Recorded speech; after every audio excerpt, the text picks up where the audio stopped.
YouTuber Joseph రావణ్ను Gannavaram కోర్టుకు తరలించారు. Gannavaram PS నుంచి భారీ బందోబస్తు మధ్య కోర్టుకు తీసుకెళ్లారు.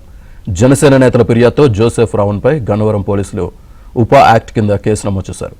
దేశ సార్వభౌమాధికారానికి భంగం కలిగించడం, సమాజంలో విద్వేషాలు రెచ్చగొట్టడం, చట్టవిరుద్ధమైన కార్యకలాపాలకు పాల్పడడం వంటి తీవ్రమైన ఆరోపణలతో జోసెఫ్ రావణ్పై ఉపా యాక్ట్ కింద కేసు నమోదైంది. ఈ నేపథ్యంలో బెయిల్ ఇస్తారా, రిమాండ్ విధిస్తారా అనే చర్చ జరుగుతోంది.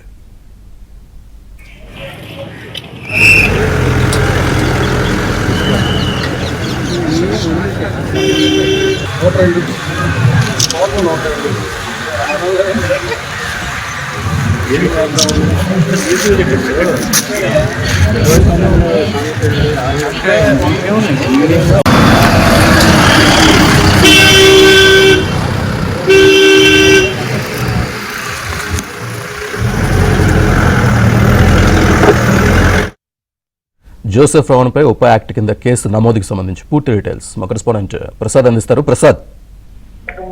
శ్రీనివాస్, జోసెఫ్ రావణ్పై గన్నవరం పోలీస్ స్టేషన్ లో ఉపా యాక్ట్ కింద సెక్షన్ల కింద కేసు నమోదు చేశారు. ప్రధానంగా ఇటువంటి ఈ సెక్షన్లు దేశ సార్వభౌమాధికారానికి భంగం కలిగించడం, సమాజంలో విద్వేషాలను రెచ్చగొట్టడం, అదేవిధంగా ప్రజల మధ్య ఈ కులమత విద్వేషాలతో ఘర్షణ వాతావరణం సృష్టించడం వంటి అంశాలలో కుట్రపూర్తిగా చేసినట్టు నిర్ధారిస్తూ ఈ కేసులు నమోదు చేశారు. దీనికి సంబంధించి ఉదయం నుంచి కూడా ఆయన విచారించారు. ప్రధానంగా గత కొంతకాలంగా అతను ఉద్దేశపూర్వకంగాను పవన్ కళ్యాణ్ టార్గెట్ కూటమి ప్రభుత్వం లక్ష్యంగా ఇష్టానుసారంగా దూషించడం, వ్యాఖ్యలు చేయడం, మొన్న ఏలూరులో జరిగిన సభలో కూడా ముఖ్యమంత్రి చంద్రబాబు నాయుడు, డిప్యూటీ సీఎం పవన్ కళ్యాణ్ ను ఇష్టానుసారంగా తెచ్చిన వైనంపై కూడా కుట్ర కోణం దాగిందని ప్రధానంగా పోలీసులు భావిస్తున్నారు. అందువల్ల వీటికి సంబంధించి వీరి వెనక ఎవరున్నారు, ఇదంతా ఎవరు చేయిస్తున్నారనే కోణంలో ఆయన విచారించారు. దీనికి సంబంధించి ఆయన నోరు మాత్రం మెదపలేదని తెలుస్తోంది. గత 4 రోజుల నుంచి కూడా స్టేషన్ లో కేసులు నమోదు కావడం, అక్కడ కోర్టులు బెయిల్ మంజూరు చేసిన నేపథ్యంలో ఇక్కడ గన్నవరం పోలీస్ స్టేషన్ లో జనసేన నేత ఇచ్చిన ఫిర్యాదు మేరకు ఈ కేసులు నమోదు చేశారు. దీనికి సంబంధించి ఇప్పుడు విచారణ కూడా జరుగుతోంది. కొద్దిసేపటి క్రితం ఈ గన్నవరం పోలీస్ స్టేషన్ నుంచి కోర్టుకి ఆయన తీసుకువెళ్లారు. అయితే ఈ ఉదయం నుంచి కూడా గన్నవరం పోలీస్ స్టేషన్ పరిసర ప్రాంతాల్లో భారీ పోలీస్ బందోబస్తు ఏర్పాటు చేశారు. గత 2-3 రోజుల నుంచి కూడా జనసేన నాయకులు, కార్యకర్తలు పోలీస్ స్టేషన్ వద్ద ఆందోళన చేస్తున్న నేపథ్యంలో ఈసారి అటువంటి వారికి ఆస్కారం లేకుండా పూర్తి స్థాయి బందోబస్తు ఏర్పాటు చేసిన నేపథ్యంలో ఆ మార్గంలో కూడా పూర్తిగా ఆంక్షలు పెట్టారు. ఆయన 6 గంటల సమయంలో పోలీస్ స్టేషన్ నుంచి గన్నవరం కోర్టుకి తరలించారు. ప్రస్తుతం అక్కడ లోపల న్యాయాధికారి హాజరుపరిచారు. ఇరు వర్గాల వాదనలు కూడా వినిపిస్తా ఉన్నారు.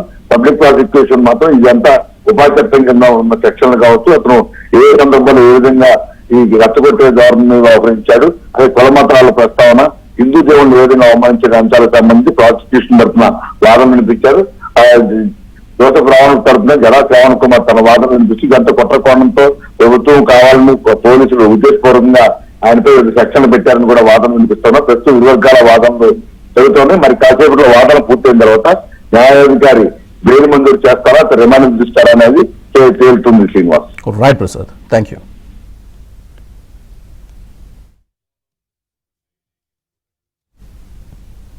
జోసెఫ్ రావణ్ను దేశద్రోహిగా ముద్రించి తప్పుడు కేసు పెట్టారని జడ శ్రవణ్ కుమార్ ఆరోపించారు. యువత మావోయిస్టులు టెర్రరిస్టులుగా మారాలని ప్రలోభాలకు గురిచేసే విధమైన వీడియో రావణ్ అప్లోడ్ చేశారని కేసు నమోదు చేశారన్నారు. జాయిన్ అవ్వండి, టెర్రరిస్టులు అవ్వండి అని యువతకి ఎక్కడ ఈయన సందేశం ఇచ్చాడో నాకు తెలీదు. ఆ సందేశం మరి ఏ విధంగా ఈ కంప్లైంట్కి వచ్చిందో నాకు తెలీదు.